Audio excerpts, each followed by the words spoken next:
반갑습니다. 붓다의 복과 지혜입니다. 오늘은 서명사라는 절이 왜 중요한 절이냐라는 주제로 말씀을 나누고자 합니다. 불교의 역사는 단지 절과 경전의 기록이 아니라 지혜를 전하고 깨달음을 이어가는 사람들의 발자취입니다. 서명사는 바로 그 발자취가 또렷하게 새겨진 성지입니다. 이 절은 단순히 오래된 유적이 아니라 원측법사를 비롯한 유식학의 대가들이 수행하고 진리를 탐구하던 지혜의 도량이었습니다. 또한 근대에 이르러 중국의 사회과학원 연구자들이 불교 복원을 위해 힘쓰며 다시금 그 의미를 밝혀낸 곳이기도 하지요. 부처님께서는 말씀하셨습니다.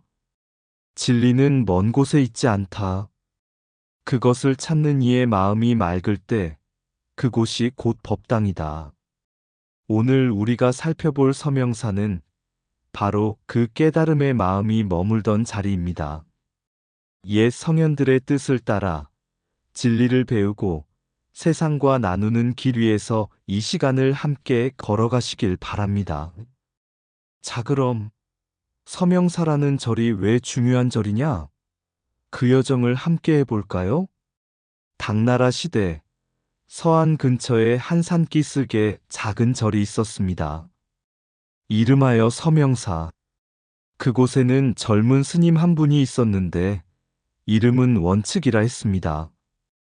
그는 날마다 유가사지론과 대승기실론을 탐독하며 부처님의 지혜가 머무는 곳이 어디인가를 묻고 또 물었습니다. 어느 날 그가 한참 경전을 읽던 중 이런 의문이 일었습니다. 모든 법이 마음에서 나온다면 부처님도 결국 내 마음 안에 계신 것 아닌가? 그는 답을 얻기 위해 며칠 동안 단식을 하며 명상에 들었습니다. 그리고 어느 새벽별이 아직 희미하게 남아있을 때 바람에 스치는 나무잎 소리가 들렸습니다. 그때 문득 마음속에서 한 목소리가 들렸습니다. 진리는 경전에 있지 않다. 경전은 마음으로 읽을 때만 빛난다. 그는 그 자리에서 깨달았습니다. 부처님의 가르침은 글 속이 아니라 그 글을 읽는 마음의 맑음 속에 존재한다는 것을. 그날 이후 원측법사는 글을 외우기보다 글 속의 뜻을 따라 마음으로 수행하는 길을 걸었습니다. 그가 후에 유식학의 대가로 불리게 된 이유는 학문 때문이 아니라 모든 존재는 마음의 그림자라는 부처님의 참뜻을 서명사에서 직접 체득했기 때문이었습니다. 이 일화는 우리에게 묻습니다. 서명사가 왜 중요한가? 그곳은 단지 유적이 아니라 깨달음이 일어난 자리, 즉 부처님의 진리가 한 사람의 마음을 통해 세상으로 드러난 법의 근원처이기 때문입니다. 옛날 부처님께서 제자들에게 물으셨습니다. 만약 어떤 이가 나무 한 그루를 심는다면 그 열매는 언제 맺히겠는가? 제자들은 저마다 대답했습니다. 몇 해가 지나야 합니다. 비와 햇살이 있어야 합니다. 그러자 부처님께서 미소 지으시며 말씀하셨습니다. 열매가 언제 맺히는가는 중요하지 않다. 중요한 것은 지금 그 나무를 심는 마음이다. 이 말씀은 세월이 흘러 현대 중국 불교의 부흥 속에서도 그대로 이어졌습니다. 1970년대 말 등소평이 개혁의 깃발을 들고 나라를 재건하려 할 때 중국은 불교를 포함한 정신문화의 회복이 필요했습니다. 그런데 그것은 한순간의 정책으로 될 일이 아니었습니다. 그래서 세워진 것이 바로 사회과학원이었습니다. 겉으로는 공산당의 싱크탱크라 불렸지만 그 속에는 진리의 씨앗을 심으려는 이들이 있었습니다. 그들은 정치나 경제뿐 아니라 불교의 가르침, 인간의 마음, 문화의 근원을 연구했습니다. 37개의 사회과학원, 3,200명의 연구자들이 전국 각지에서 불교 경전과 유적을 조사하고 잿더미 속에 묻힌 사찰을 복원하며 부처님의 지혜를 다시 세상 속에 불러내기 시작했습니다. 마치 부처님 시대의 비구들이 한낱 흙덩이 속에서 연꽃의 씨앗을 찾아냈던 것처럼 그들은 현실 속에서 법의 향기를 되살렸습니다. 이 이야기는 우리에게 이렇게 일깨웁니다. 부흥이란 단지 제도를 세우는 것이 아니라 진리를 다시 찾는 과정이라는 것을. 사회과학원은 불교의 나무를 다시 심은 이들의 손이었고 그 뿌리에는 부처님께서 말씀하신 진리를 향한 한마음이 살아 있었습니다. 그러니 오늘날 우리가 불교의 부흥을 논할 때 그것은 단지 과거의 재현이 아니라 다시 씨앗을 심는 마음, 지금 이 순간을 법답게 살아내는 수행임을 잊지 말아야 합니다. 나무는 씨앗에서 자라나듯 불교의 부흥도 한마음의 발심에서 시작된다.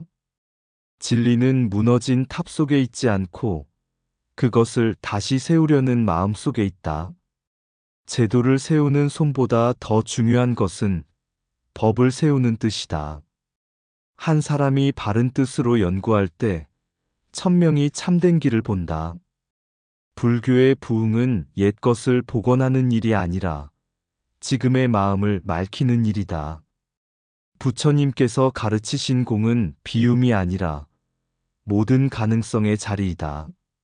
학문은 세상의 눈을 밝히고 수행은 마음의 눈을 밝힌다. 세속의 연구가 진리를 향하면 그것 또한 수행이 된다.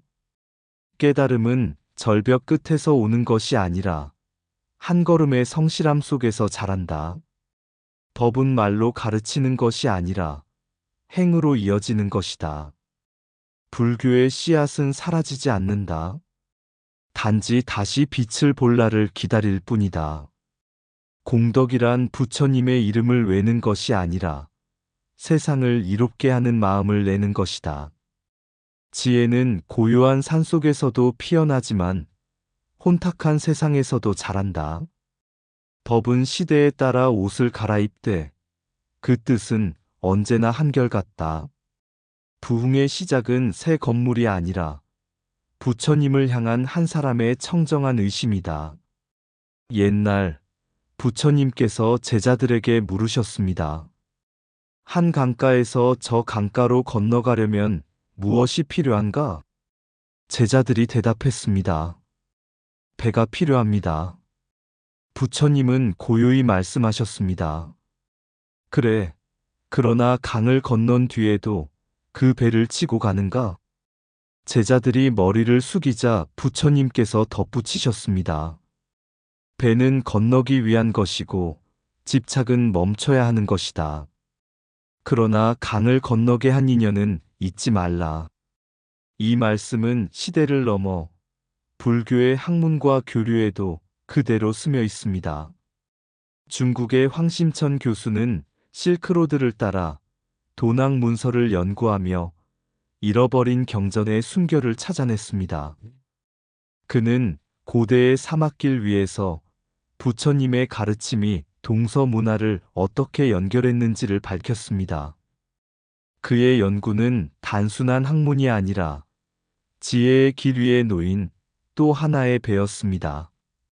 또한 진경보 교수는 한중 불교 교류사를 탐구하며 두 나라의 불교가 어떻게 서로의 등불이 되었는지를 증명했습니다. 그는 경전의 흐름뿐 아니라 마음의 왕래를 보았습니다. 서로 다른 언어와 전통 속에서도 부처님의 진리는 흐름을 멈추지 않았던 것입니다. 이처럼 한국의 불교연구원과 중국 학자들이 함께한 공동연구는 과거의 인연을 다시 잇는 지혜의 달이었습니다. 그 다리는 단지 학문을 위한 길이 아니라 부처님의 자비와 통찰이 국경을 넘어 살아있음을 보여주는 법의 통로였습니다. 부처님께서 말씀하셨습니다.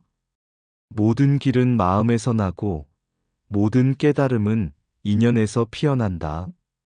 황심천의 탐구와 진경보의 헌신, 그리고 한중의 협력은 바로 그 인연의 꽃이었습니다. 우리 또한 그 길 위에 서서 묻습니다. 지금 우리가 이어야 할 것은 경전의 줄이 아니라 서로를 이해하고 법의 마음으로 연결되는 다리가 아닐까요? 진리는 길을 따라 흘러간다. 멈추지 않기에 부처님의 말씀도 국경이 없다. 배를 만든 사람은 건너기 위해 만들었지, 머무르기 위해 만든 것이 아니다. 학문이 마음을 밝히면 그것이 곧 수행이다. 사막의 모래바람 속에서도 부처님의 말씀이 들린다. 들을 마음이 있을 때 인연이란 서로의 등불을 밝혀주는 일이다. 부처님의 법은 언어를 넘어선다. 뜻이 통할 때 말이 없어도 전해진다. 교류란 두 마음이 마주보는 수행이다. 진리를 탐구하는 일은 과거를 캐는 것이 아니라 미래를 여는 일이다. 강을 건넌 뒤에도 배를 만든 공덕은 남는다. 불교의 연구는 기록의 복원이 아니라 깨달음의 회복이다. 자비는 나라의 경계를 모른다. 지혜는 시대의 벽을 넘는다. 부처님은 사막에서도 바다에서도 마음이 머무는 곳에 계신다. 진리를 찾는 이는 길을 만들고 진리를 깨달은 이는 다리를 놓는다. 모든 만남은 법의 인연이다. 그 인연을 깨닫는 것이 곧 수행이다. 함께 배우고 나누는 길 위에서 우리는 이미 부처님 곁에 서 있다. 서안의 고요한 언덕 아래 먼지에 덮인 흙더미 속에서 오랜 세월의 숨결이 깨어나고 있었습니다.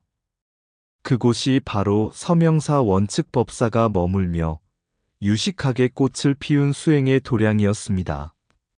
진경보 교수가 그 자리를 발굴했을 때 그는 단순한 유적을 보는 것이 아니라 한 시대의 깨달음이 다시 숨쉬는 순간을 마주했습니다.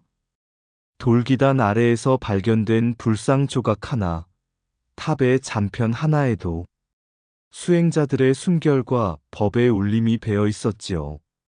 송고승전에 기록된 대로 원측법사는 서명사의 스님이자 유식사상의 대가로서 마음이 곧 세계라는 부처님의 가르침을 체득한 분이었습니다.